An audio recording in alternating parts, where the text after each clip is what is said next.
What's going on, guys? It's Yusuf here for another episode of Yusuf Plays, and I thought that this episode was necessary because I've been thinking a lot about PS3 collecting. And no, not just in the past month or so since Sony's announcement of the stopping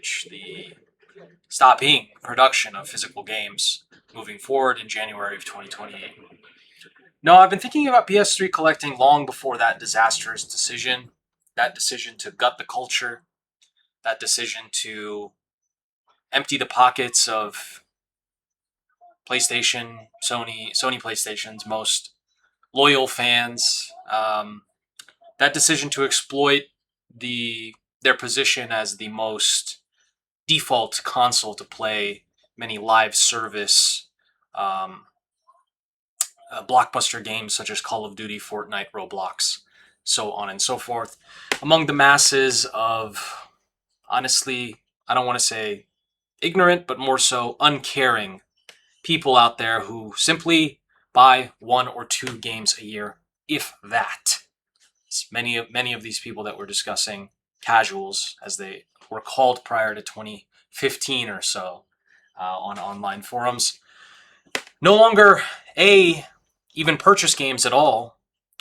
Rather, they get their parents' credit card and buy virtual currencies such as V-Bucks or Roblox points or whatever in God's name, kids under 15 are abusing their parents for, and spend it on microtransactions and,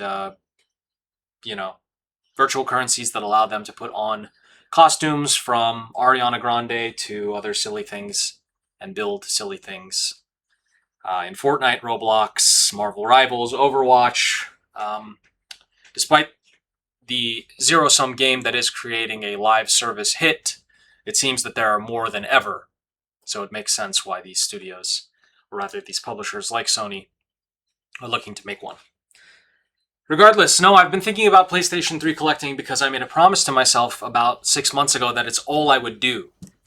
I decided for the first time to really focus on a console, and I decided on the PlayStation to collect for, and I decided on the PlayStation 3 because it was affordable rather than paying $60 for a game that wasn't that great on something like the PlayStation 2 or GameCube's. I believe that's fifth or sixth gen. But rather paying $20 for a game that was in the HD era and probably aged pretty well. And also because the library of exclusive games that haven't been ported forward were much, much smaller than on the PlayStation 2, which is full of curios and delights and very, very expensive games that were never ported forward. I can name a couple off the top of my head that I've always wanted, like Tulip or Rule of Rose. Oh my goodness, now probably over $1,000 game in good condition. From the same developers, actually, funny enough, both of those. Regardless, so for the past maybe over 6 months, but definitely in a concerted effort in the past 6 months, I was collecting both PS3 and PSP games. Not only because they were cheaper, more readily available, and had plenty of stuff that I had never played but always wanted to, but also because the PlayStation 3, even more than the PlayStation 2, but the PlayStation 3 era was truly the last time that I had nothing but time to play video games. I'm talking about 2008 to 2012 or so, 2013, before I was in college, before I had more responsibilities, adult responsibilities. You could catch me on Uncharted 2 multiplayer in a way that few others, or actually many others, enjoyed and went crazy for. Uncharted 2 multiplayer. I'm talking incredible experiences with Red Dead Redemption. I remember when Marvel vs. Capcom 3 launched. I remember importing Okami HD from Japan because it was only available physically in Japan. And absolutely loving that and playing through that again, which was one of my favorite PlayStation 2 games. And I sold it in The Great Purge when I was too young and too stupid to know better. But Okami HD on PS3, which of course was ported forward. I'm talking about The Last of Us, borrowing it from my friend in college and being absolutely blown away. Not as much as I was by Uncharted 2 and 3, but loving it quite a bit. I remember playing the hell out of Peach. You name it. I remember playing the hell out of Demon Souls. I remember getting Demon Souls the day it came out and just being incredibly excited and getting my deluxe edition copy from Fry's, even though I already had it pre-ordered at GameStop near the Fry's in Dallas, Texas. And then I got it from Fry's a day early. It hit the street date before. Was so excited for it because I got a good review on Game Trailers, which is where I spent most of my time back then. And then going to the GameStop and telling them, oh, you can give away my copy. Like, I got it somewhere else. I remember my dad getting it for me. I begged him, that special edition, and I still have it. And now that's a $150 game. To whoever got that special edition of Demon Souls, or wherever that special edition of Demon Souls that I gave up is, I hope you still have it. If you don't, I hope it's in good hands. And I feel stupid for not just getting that too. But of course, back then, when money was tighter and you relied on your parents and their graciousness and their hard work, asking for 2 copies of the same game seemed incredibly silly and wasteful and stupid and cruel even. But now it only makes financial sense. That's because PlayStation 3 prices have not only soared, but in many cases for some of the most sought after, rarest, though they're not really that rare, and desired games, they have gone up 100% in price, sometimes 200%, sometimes 300%. The FOMO, the rush, the euphoria is enormous, and games like Puppeteer, Folklore, Aquanauts Holiday, the English Asian version, and White Knight Chronicles 2, which I had no clue about raising in price according to my Game Eye app, all have jumped enormous amounts. For example, White Knight Chronicles 2, which I had purchased like 6 months ago, not even thinking about having purchased because I didn't even put it in my Game Eye app. I bought it for about $22, and I was like, I don't even need White Knight Chronicles 1 because a remake of White Knight Chronicles 1, a better version, is included on the disc of White Knight Chronicles 2. That would never happen anymore. Getting 2 games in one, especially a remade one. That would never happen anymore on a big release from a first-party publisher. But regardless, bought that for $20 and is now over $120 in most cases. You'll be hard-pressed to find that on a marketplace platform like eBay or Mercari for less than that. I don't condone bottled water in any way, but we just happen to have some. I drink out of the tap, through a personal filter, out of a glass. Be environmentally conscious. The only plastic I collect is on my shelf. Regardless, I'm glad I did that because I have so many PS3 games that I've always wanted, but it put into stark contrast the PS3 games that I did not get. Many of those are the extremely expensive ones, like Aquanauts Holiday, which is now rising to a $500 game. Africa, the English version, which I always wanted as one of my PS3 deals, but I could never justify that $100-something for that game, which is now rising towards $200. And boy, do I feel silly for not picking that up. Games like that are rising enormously in price. Drakengard 3, around $80, but now probably, I haven't even checked. But I am grateful for all the games that I did pick up, like Puppeteer, Folklore, White Knight Chronicles 2, etc., that are jumping enormously in price, and of course, I will never sell. But I also feel bad for people paying $60 for Heavenly Sword, which is a $10 game. And I never bought because I was like, this game is going to stay $10 or less. And shout out to Ninja Theory. But that's absurd. Or when I was bidding on a copy of MotorStorm Pacific Rift, which I lost at bidding as high as $40 and sold for almost $70 for an incredibly common racing game. Now, it's a great game, don't get me wrong, but it's not worth $70. It's not worth more than the complete edition of Elden Ring new. It's MotorStorm Pacific Rift. It's a good game, but this is how bubbles are made. So, one thing that people are missing in the PS3 euphoria is games that are legitimately great, but aren't on your best of lists. They aren't on your, you gotta collect this before it gets too expensive lists, which I get. I read those lists too. I watch those videos. Believe me. I have nothing against people buying stuff. I bought a couple games. I bought 2 or 3 PS3 games that I thought were still relatively reasonable, even though a little pricier, because you don't want to wake up one day and that $10 game that you wanted is now $70 for no reason. So it happens. But people are missing some of the good stuff that otherwise they're not necessarily aware are PlayStation 3 exclusive physicals. And three that I picked up in particular lately are related to PlayStation Move. And people don't know, but it's very exciting that I got them for so cheap, because I got House of the Dead Overkill extended edition, extended cut for about $40. And that game hasn't risen in price for whatever reason, but if people somehow find out, I think that it will, because it's an HD version of a Wii game with bonus features that was exclusive release physically on PS3. It's the same thing for Dead Space 2 Limited Edition, which includes the only physical version on disc of Dead Space Extraction HD, another Wii game.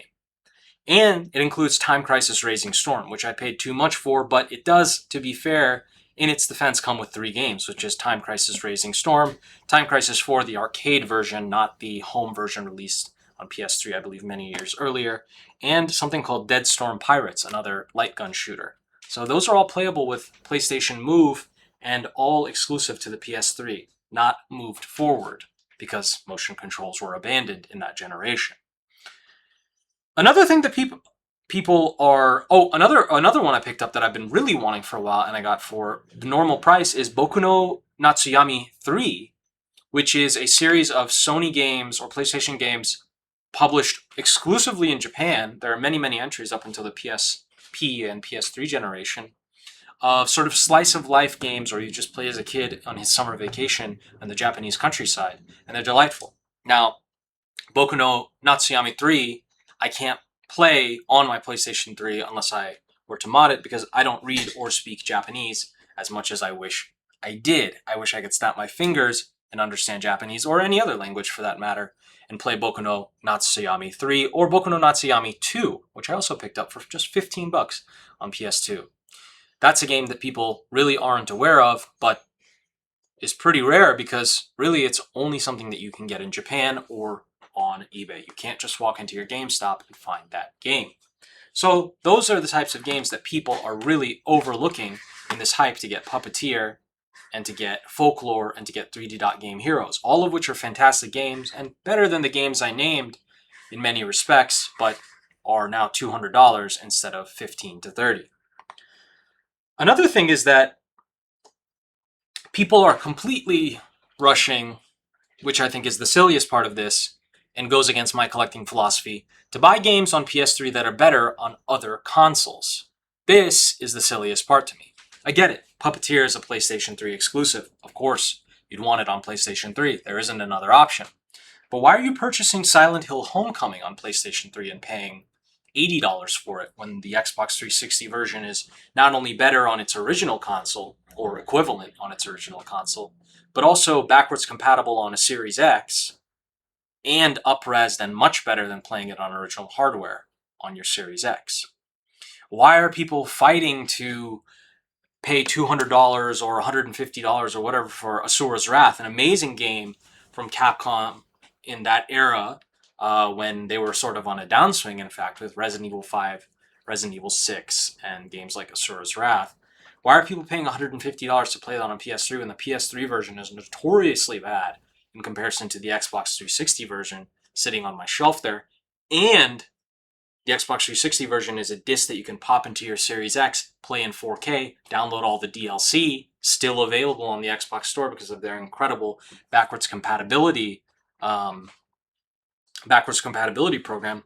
It doesn't make much sense to me.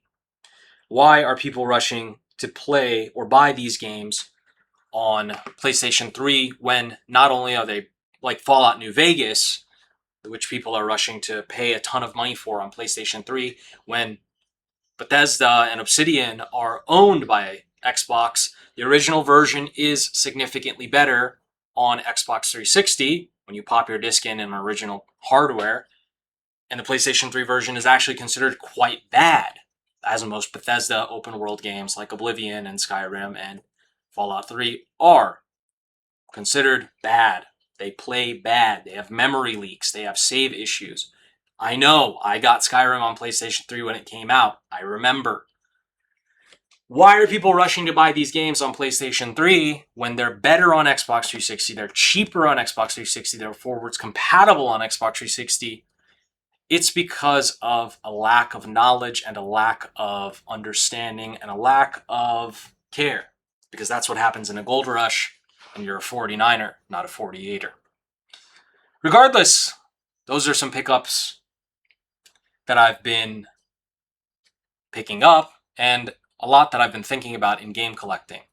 The number one thing that really you need to consider when game collecting is, am I enjoying this? Am I getting games that I want? And I have to say that a few of the games that I've gotten recently, I don't really feel were at the top priority of my list, but I got because they were good value. And value is important, certainly, but what's more important is getting a game that you really like and that you really want to play, and is really going to make you happy. Because ultimately that's why we do this, right? Is to play the games and enjoy ourselves, share them with others, share our love, and really play the games. Well, that's why we say we do it, but in reality we want the high of getting something cheap that later becomes expensive. It's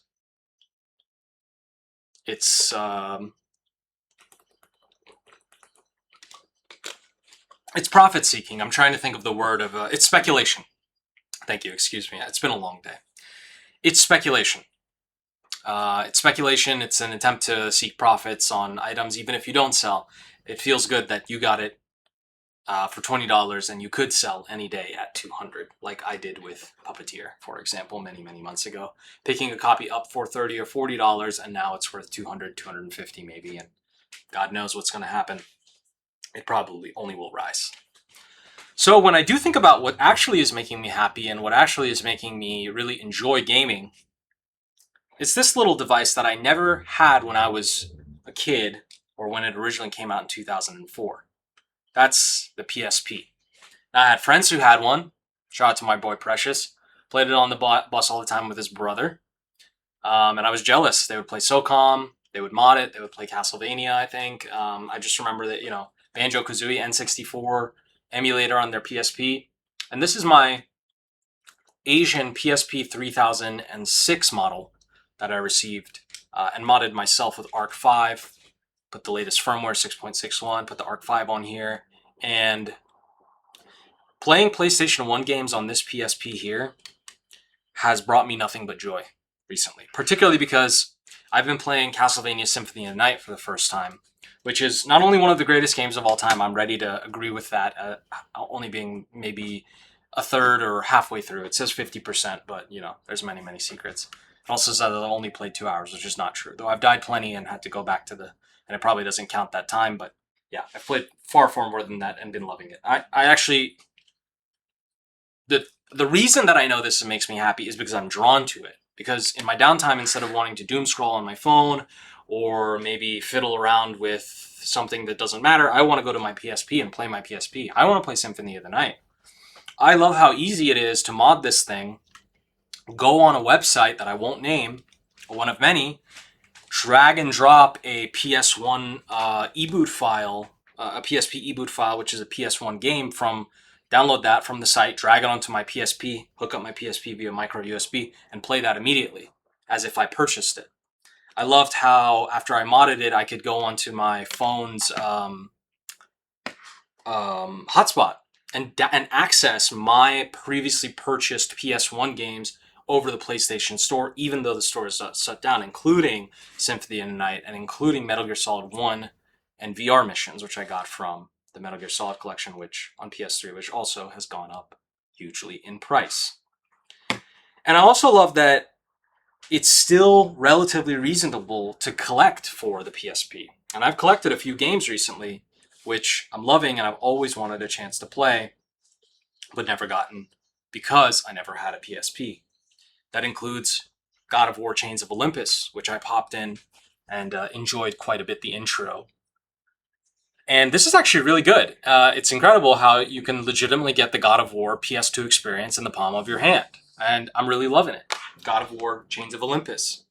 I'm really loving the opportunity that I'm going to get to play Jeanne d'Arc, which is one of the coolest tactical RPGs ever, especially conceptually, because it's a turn-based RPG or a strategy game where you play as Joan of Arc, the French hero who defended her nation against the English. That's just wonderful. And look at that art. It's absolutely gorgeous. And this game's available on PS5, but there's nothing like playing a game that on its intended for hardware. And Jeanne d'Arc is something that I can play on my PSP and just pick up for about $40 or $50. And it's worth it. It's a big RPG. But that's not to say that prices aren't going up on certain games, particularly ones that are highly, highly sought after, like Metal Gear Solid Peace Walker, which of course has a HD port coming out soon on PlayStation 5, Switch, Xbox, and PC. And again, like I said, designed around the PSP's controls, directed by Hideo Kojima, the GOAT. I'm excited to pop this one in. Unfortunately, because the PlayStation Store, PSP Store is down, all this downloadable content will have to be received from other means. Had a lot of downloadable content like suits and stuff for free. And it's given me the opportunity to relive games that I loved on the PS2 back in the day and that I sold for whatever reason. That includes stuff like Metal Slug Anthology. Now, some people say this is actually the best rendition of Metal Slug Anthology, which was also released on the PS2 Wii, and I have the PS4 version up on the shelf. But Metal Slug Anthology on PSP, and I popped it in, played Metal Slug 1, and it took me back to the laundromat near my house where I used to play Metal Slug and I think it was Marvel vs. X-Men or the original Marvel vs. Capcom all the time. And it lets me play the backlog of PSP games that I had purchased, but before I even had a PSP, when a PSP was just a twinkle in my eye, like Final Fantasy Tactics, The War of the Lions, or Tactics Ogre, Let Us Cling Together. Amazing strategy RPGs, and a lot of people say, hey, stick to the PSP version. For example, I read recently that the changes to the PS5 or modern version of Tactics Ogre, not everybody was a fan.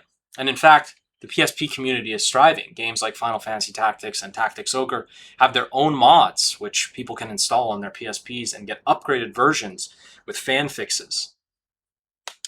And I just love having all these little cases,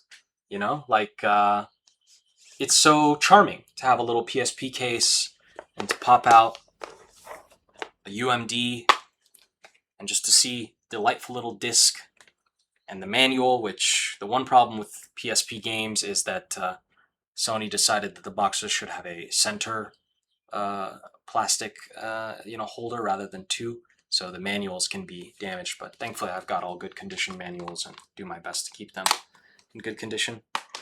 But it's just charming having little wonderful UMDs, which is a dead physical media form, to pop into your PSP. And it's delightful to turn the PSP on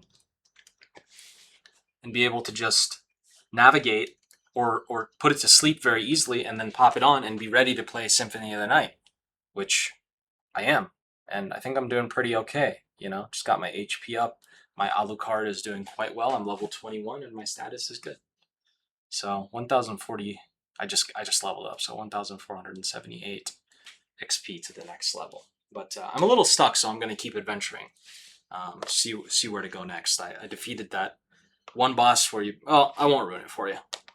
But regardless, it's delightful to play all these sort of PS2 and PS1 games in the palm of your hand.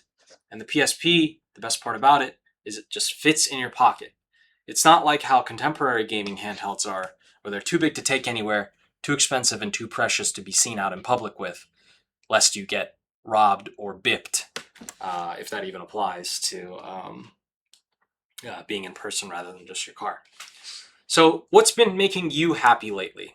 Is it playing Big Walk with your friends and your partner like I have been? Because that's definitely putting a smile on my face. Is it playing your Parappa the Rappa on your PSP or your PS1, which is now a $200 game for some reason? Is that making you happy? Which I have on here. I got Tomba, I got Parappa the Rappa. I explicitly tried not to put too many games on there because then you're like, well, I'm overwhelmed. What to play? No, we'll stick to the few games we have on there. We'll finish up, and then we'll move on to the next thing. So that's all I have to say, really. Not much to show here. A lot of the stuff being sent to my other place. But I thought it was worth discussing, and it's worth, I think, looking into some underrated hidden stuff while this euphoria is on, and hopefully people come to their senses, but you never know. The disastrous downstream effects of PlayStation's rejection of physical media in pursuit of profit will happen, but it may be too late by the time it does, and reversing course will not occur. When those gun and ball gamers and those Fortnite kids abandon your platform and we don't want you anymore because you rejected us, don't forget when we warned you. Regardless, thanks again for listening. Probably going to go play some Symphony of the Night. Enjoy. Talk to you guys later.